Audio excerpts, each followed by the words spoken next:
I also wanted to talk about the UK's autism tests for trans youth. I know that this is again off of the Aaron in the Morning article. This was written by another journalist with them. I think another component is just that kids think and believe a lot of weird things, so we can't trust them with their minds and bodies. Part of being a kid is learning what you like and dislike about things anyways. Right, okay. So people give children, like, there's a weird conception, especially I think in the US, that children have like no agency and they don't, like, they can't possibly be smart enough to figure something out for themselves. As if like I didn't know anything about myself when I was a kid.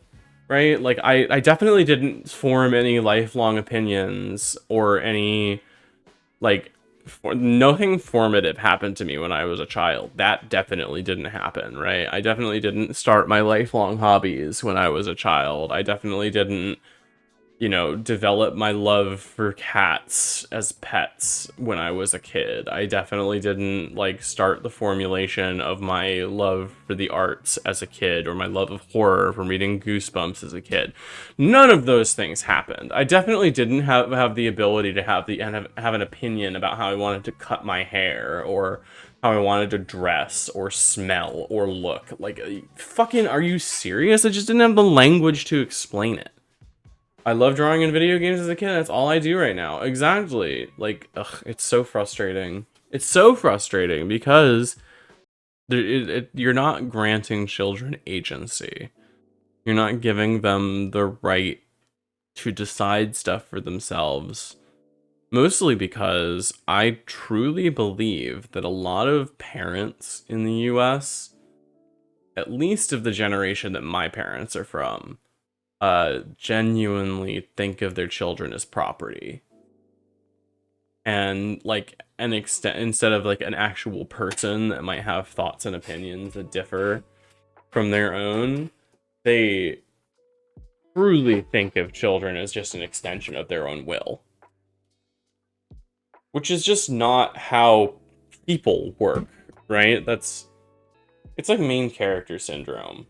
Fuck, we've been watching a lot of My Hero, and this is like a major arc of one of the characters is like learning that your children are not extensions of your will, and in fact will resent you for doing that. Parental projecting and wanting nothing wrong with their child. Yeah, I don't, it's less about parents, I think, care a lot less about actually helping. I think ultimately they felt like if they just didn't tell me and they just like raised me a certain way, I would turn out fine. But that's just not how it works. And instead, I just ended up having no support through my entire childhood for things that could have been supported and compensated for. I could have had a lot better experience through school, but genuinely, all of my experience in school was fucking awful and miserable. I think I only had a few major happy points, but it was miserable most of the time. When people cite autism, I feel like they typically think of very severe cases, and I just think they can't do anything without. Yeah, exactly. There's so many more, like, it's a spectrum, and people don't understand that. Like, a very small minority of people that actually are autistic are going to be, like, completely unhelpable cases where they need to be, like, live with supported living. It's just not what autism is. A lot of the time, it's not very visible. The worst thing about it is that autism isn't even, like, a mental thing. It can be, autism can be comorbid with, like, mental disabilities and things like that. But it's not actually a mental disability. Autism is a social disability. Yeah, it isn't to become vegetable. It doesn't even, like, that's not what it does. According to documents supposedly leaked to the Telegraph, a British tabloid, the National Health Service, NHS, in the United Kingdom will test all children who believe they are transgender for autism. Every child referred to a gender clinic will be screened for neurodevelopmental conditions such as autism and ADHD under new guidance, the Telegraph reports. In such cases, the team of doctors will have to determine if the child's symptoms are caused by autism, or whether they also need separate treatment for gender dysphoria. The NHS did not respond to Aaron in the Morning's request for comment, and Aaron in the Morning could not independently verify these claims at the time. So while this policy is not yet set in stone, it would not come as a surprise. It echoes the policy guidelines set up by the CAST Review, a 2024 document commissioned by the NHS of England. CAST Review has been widely rebuked by trans people and experts in the trans healthcare field, none of whom were actually allowed to have any authority in the report's creation. The CAST Review asserts that this is part of a utilitarian effort to create holistic healthcare for transgender children. In reality, the UK's proposed mandate on autism and ADHD assessments seems to be another intrusive, needless barrier disguised as safeguarding yet another instance of anti-trans pseudoscience cloaked in the language of caution. And it's part of a growing trend targeting both trans people and autistic people, groups with a statistically significant overlap, which is a linked article from Slate, which talks about a case study of an autistic child with gender dysphoria. Autism is more common in gender diverse youth than the general population.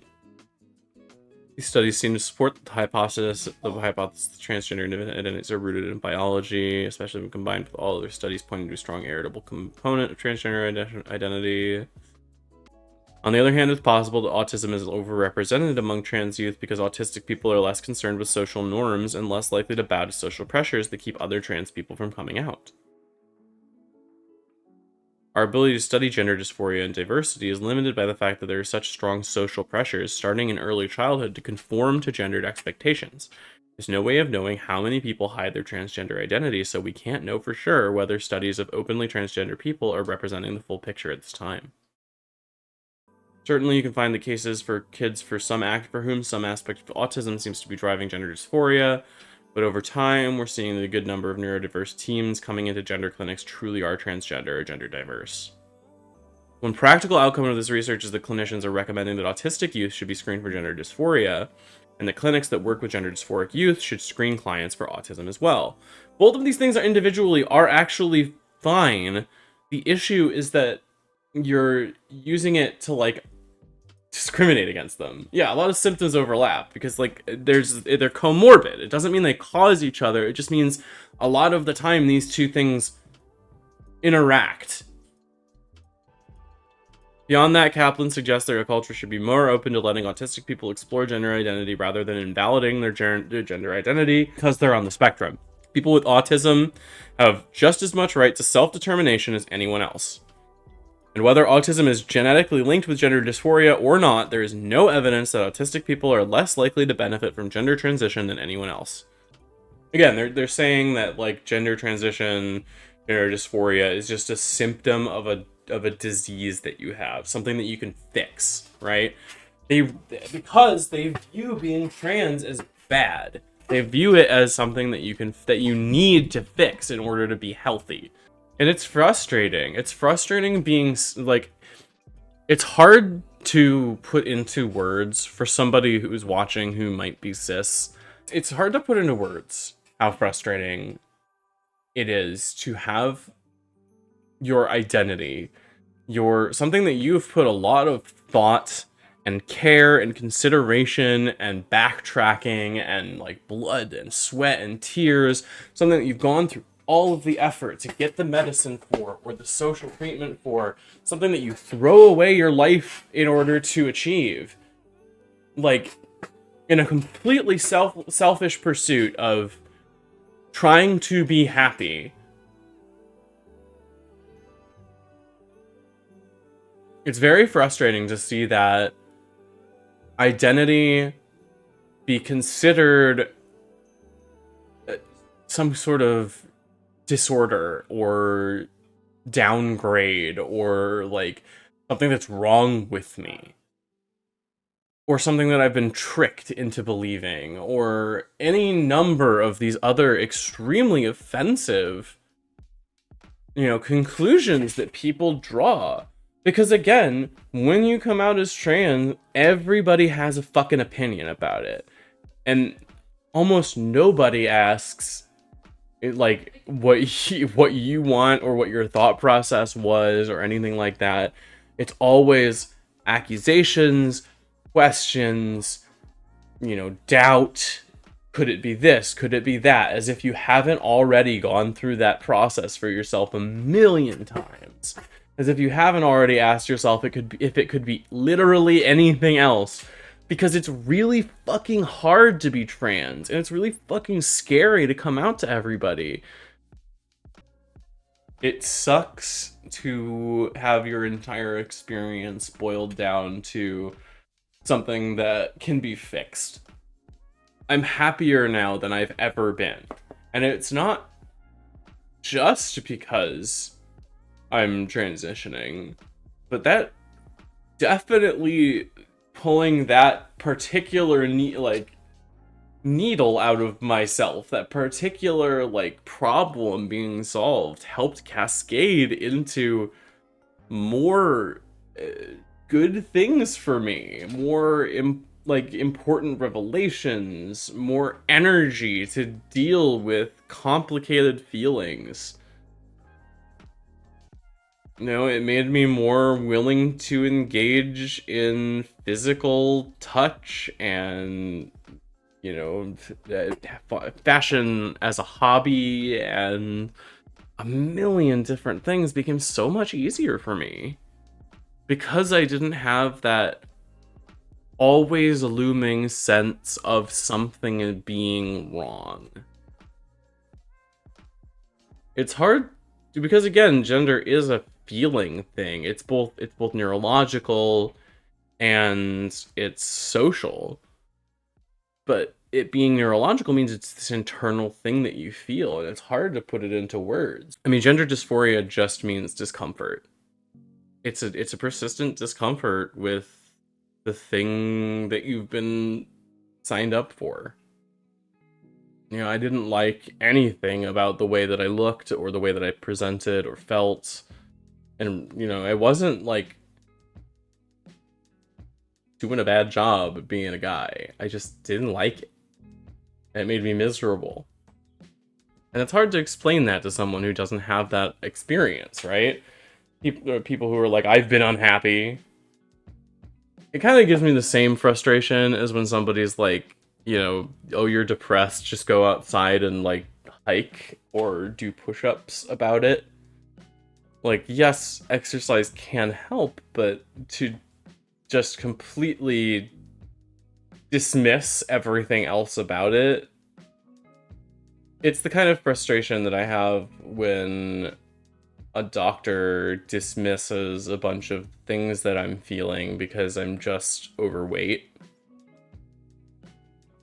Because there's a prejudice against that too. A lot of when I was talking to my therapist about a lot of issues that I was having at the time, all of these mental health things, a lot of the time it came back to oh, well, you're taking a bunch of hormones, you're probably unstable because of that, and it'll pass or whatever. And it just felt like being treated like a teenage girl who's just being so crazy because your hormones are so out of whack, and it's making it as if the feelings that I'm feeling aren't legitimate feelings that I would like to talk about. You start to notice little things like that.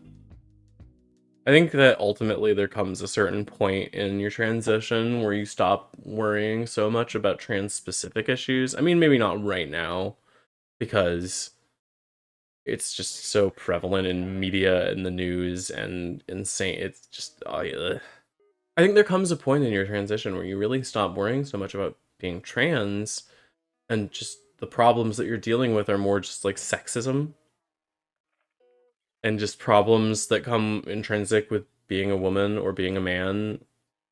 It's definitely something I would rather be worrying about. Unfortunately, I have to worry about all this bullshit.